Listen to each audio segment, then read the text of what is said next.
Read Me, Part 8. Witherington Manor by KB HURST. I sat in the room and stared for a long time at the black crystal skull. Without any warning, I felt the ground beneath me vibrating. I thought maybe I was using my newfound powers to move the floor beneath me. I looked at the skull sitting in front of me, and I panicked. It had begun to crack down the center of the skull. "No!" I screamed. How would I ever find the boy from the lunatic asylum, and what it meant to Edmund Wright? After that, I didn't eat much over the next few days. I kept feeling like the end of the book was near, until something strange happened. Perhaps I was done with the book, but it wasn't done with me. Something was keeping me from finding out the rest of Edmund Wright's story. I was determined to find out what kept him out of reach. I did make provisions to my home security system to keep men like Edmund Wright out. The skull cracking in two was a large bump in the road for sure. However, in the next few days, I began to feel relieved that the end wasn't near. The Read Me book still had more souls to free. If I was that light at the end of the tunnel, hey, then so be it. I woke on a rainy Wednesday morning just as the sky was freeing itself from the black and blue clouds over the leaves. They were barely gone now, as once again fall had come to this northern city. I brewed some coffee and stood in my kitchen when I felt the strangest sensation come over me. I checked my security system and locked the windows and doors. I closed the blind and crouched down, swearing to God someone was watching me. I knew it was crazy, but then again, if Edmund Wright was out there looking for this book, it didn't seem so far-fetched. Then, I felt my bones grow cold, and I began to shiver as though I were now in the Arctic. I didn't see the book. Instead, this time, I heard it. I heard keys that jangled and rattled, and a car engine. I walked over to the book and opened it. The book opened, and a pile of dirt landed on my coffee table. More seeped out from the other pages of the book, and it just grew in a tall pile before me. I once again stared in amazement. I now knew the book didn't want me leaving it behind. It deliberately broke the skull so that I would stay. How? Could the force of all the souls that escaped from the Read Me book be fighting to get their stories told? I grabbed a wastebasket and brushed the pile of dirt into it, but I felt something. It was sharp and scraped the palm of my hand. I bled out instantly. I wanted to wash it off, but when I pulled back what had scratched me from the pile of dirt, I gasped in horror. It was a finger with one sharp red fingernail. I picked it up with my index finger and thumb, as if it had some kind of a disease. I let out a scream as it wrapped itself around my index finger, holding on to me for dear life. It was painful. It pinched and tightened, cutting off the circulation. As it did, I began to have a vision of a Volkswagen Bug, the color of yellow skies, driving up along a rocky drive. It looked to be rocking back and forth as it drove up the long driveway. It looked to be muddy, freshly rained on, as the tires splashed back mud on the pretty yellow car. I could see it driving until it got to the top of a hill. Once upon the top, you could make out a large Victorian home. It had faded green and white paint that flaked off weathered from years of abandonment. There were green bushes all around the property, hiding the once pristine grounds in a once forever gone shadow of what could have been. The windows, some were gone or missing glass. Then I heard a voice. I saw words in my mind's eye. Witherington Manor. I heard a man's voice. Blake, do you have any idea how long this place has been abandoned? Asked a young man of 20-something. A slightly older man walked around, inspecting the grounds until they reached a stone path that had already begun to crumble.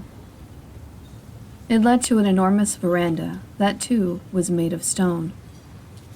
It wrapped around the homestead, but it had cracks and large pieces missing, so that if you weren't paying attention, you would surely fall in and badly injure yourself. Hey, maybe we should go in. Do you have the equipment? I figure we can get as much as we can while the sun is still out, said the older man with a gruff voice. How'd you find this old creepy place anyhow?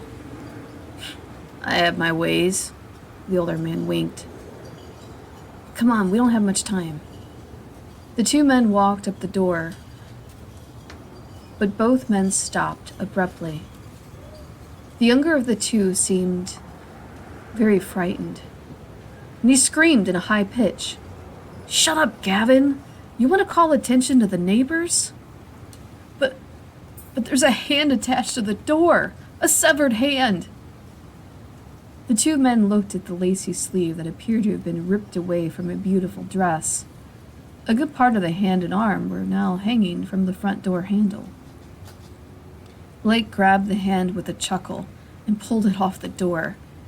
He shook it at Gavin, who once again screamed, Ah! Don't be such a pussy. It's only bones and they can't hurt us. Come on, let's go in. Blake said, tossing the severed hand to the stony ground, and used a crowbar to break the old homestead door lock. Once in, the two men could smell decay. Mostly mold and mildew, as if there was a hole in the roof from where a tree fell in years before. It was now sprouting out branches, from one end of the top staircase to the downstairs foyer.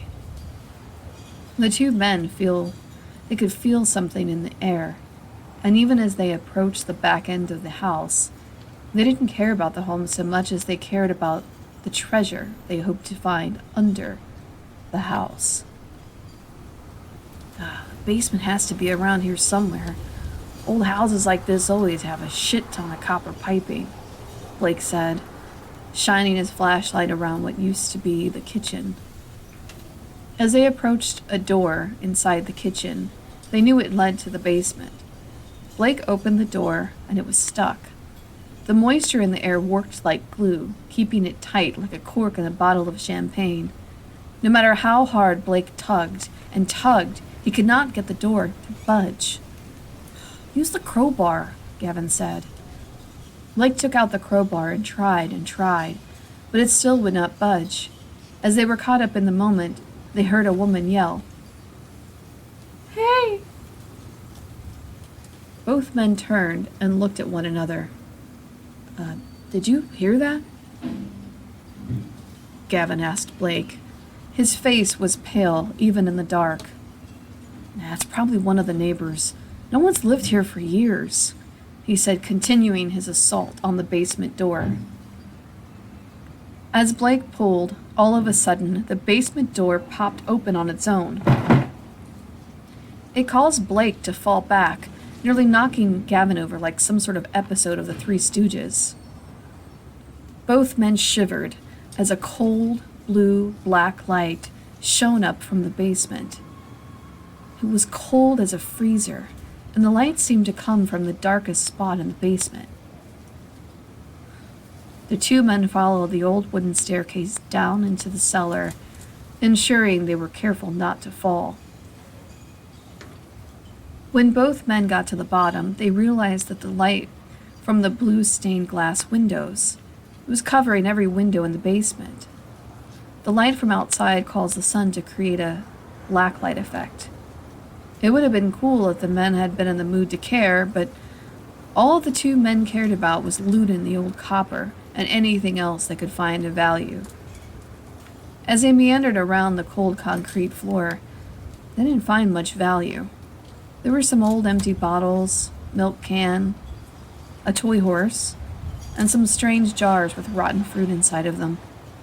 Above their heads was only a small section of copper piping. Shit, it looks like someone already got to it. I'd say, Gavin said, shining his flashlight onto two skeletons holding onto a gun and a shovel. Ah, fuck. Let's get out of here, Blake said. As he and Gavin started up the basement stairs, they both felt a strange heat coming up behind them, as though someone was breathing on their necks. The two men hurried up the stairs just as the door to the basement began to close slowly. The two men reached the top of the landing, escaping into the kitchen before the door slammed shut behind them. Let's leave now, Gavin said. No, let's see what's upstairs. Are you kidding me? Did you not see those two skeletons down there? They didn't look that old either. It's fine. Accidents happen. I'm sure there's a logical explanation for the two dead men. Blake walked back into the living area and started up the stairs to the second floor. What are you looking for? Gavin asked. I'll know when I find it. Gavin groaned. I'll quit your bitching. If we find something really valuable, it could be enough to set us up for a while. These old houses are filled with treasures.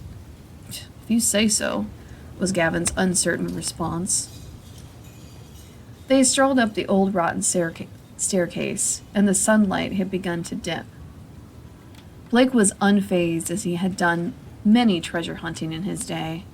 He enjoyed the thrill of old warehouses, burnt-down buildings, abandoned businesses, and homes lost to another time and place. There was something about this old house, and he had found out about it while reading an old newspaper in an abandoned train station. There was an old photo of Witherington Manor. It had faded since its original image, but the owner was a man named John Witherington. He had built it after he made money off a mysterious machine. It was sold to an arms dealer that worked for the U.S. Army at the time, and that was it.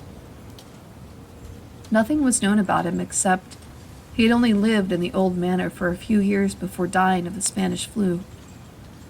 The house was sold to a woman and her two sons in the late 1930s, but they only stayed as long as they could afford it. It had taken the place as a woman's shelter for a time after. That too closed down after an abusive husband murdered one of the women. Witherington Manor sat empty for years after, vacant, until this very moment when Blake and Gavin stepped inside of it to loot for any treasures they could make of their own. When Blake got to the top of the stairs, part of the hall was blocked by the dead tree. Instead of going right, they made their way left down a darkened hallway. On the wall was old crusted over wallpaper, where the glue had melted, then created a sort of goo that made the walls appear as though they were melting. As they got to the end of the hall, Gavin stopped. You see that? See what? Blake asked. Again, a small shadow ran across the hall in front of them. Rat, Blake said. I think that was too big to be a rat, Gavin said. Blake walked in front of Gavin and kept slowly making his way down the hallway. One of the bedroom doors opened with a creak. Blake didn't bat an eyelash. He moved forward and peeked inside the room. There was nothing inside except a few old mattresses that were stacked up against the wall. Blake turned his attention towards the end of the hallway, where a large door painted all black was. Curious, Blake followed the hallway until he reached that door. Once he got towards it, he opened it. It wasn't easy, but when he went inside it, he found something rather odd. The room itself was painted all black, except for a large mirror that covered the entire wall. On the ceiling was a circle, painted in white and red. It swirled, and Blake found himself feeling dizzy as he looked up at it. He tore his eyes away from it as he thought he saw something in the mirror. Gavin was still standing a few feet away from Blake. Blake could hear Gavin panting, and he made no gesture to have him follow. Instead, Blake began to feel a bit odd. He walked inside the room, and he saw something. A dark shadow run around in a circle around him. Blake spun around quickly, and then he left something. He felt it. It was touching him. He heard woman's laughter. Gavin heard it too. "I'm out of here." Gavin ran down the hall and back down the stairs. Blake couldn't stop him, and didn't even try. Instead, Blake was experiencing something he could not quite understand. When he looked around the room, he now saw it light with treasures of gold, beads, diamonds, and coins. He began to laugh, and he tried to call Gavin back into the room, but the words did not come from his mouth. Instead, he felt happy, the happiest he'd ever felt in his life. All around him was enough treasure to make him comfortable for the rest of his life. "My God," he muttered as tears of joy fell from his face. Blake could buy a new car, get a house on the beach. He'd never have to work again in his life. He could finally marry Jane. He could yet afford to raise a family and stop giving her the brush off.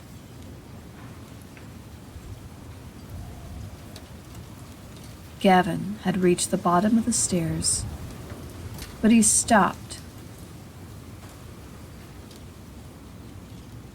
He went towards the front door, and he opened it. He opened it to a great storm when he got there. There was nothing but spinning blackness. The trees outside swirled around and around. A tornado had sprung up, turning the world outside the color of night. Gavin screamed for Blake as the front door closed. When it did, the swirling stopped. He looked up at the top of the stairs. There was Blake, just standing there looking at him, expressionless. "Blake, we gotta get underground, there's a storm!" Gavin yelled frantically. Gavin watched Blake as he stood in front of him, and then pointed towards the end of the hall where Gavin had just run from his life.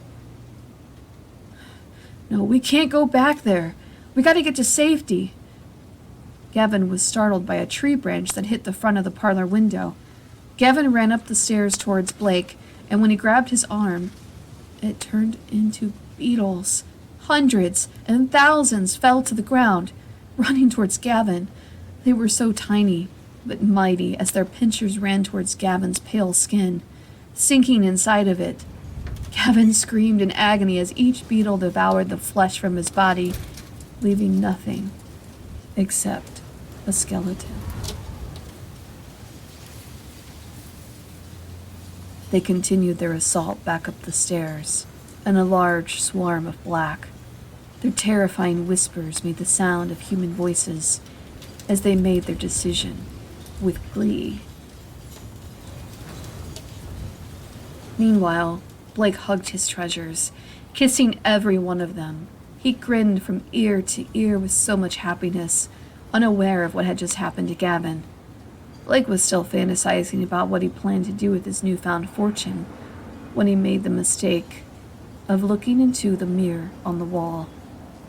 When he did, he saw his face, only it wasn't his face. Instead, it was his face amplified by blood and gore as he saw himself hugging and kissing 1,000 small beetles which, as he hugged and cuddled them, ate his flesh, centimeter by centimeter.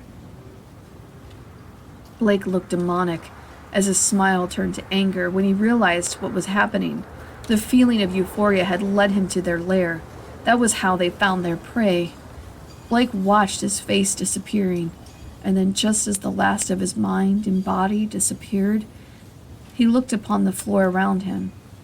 There on the floor were thousands of skeletons of bone that all turned to pieces of the past. Blake faded into the small amounts of dust, grime, and death that had made their new home of his mind, body, and soul.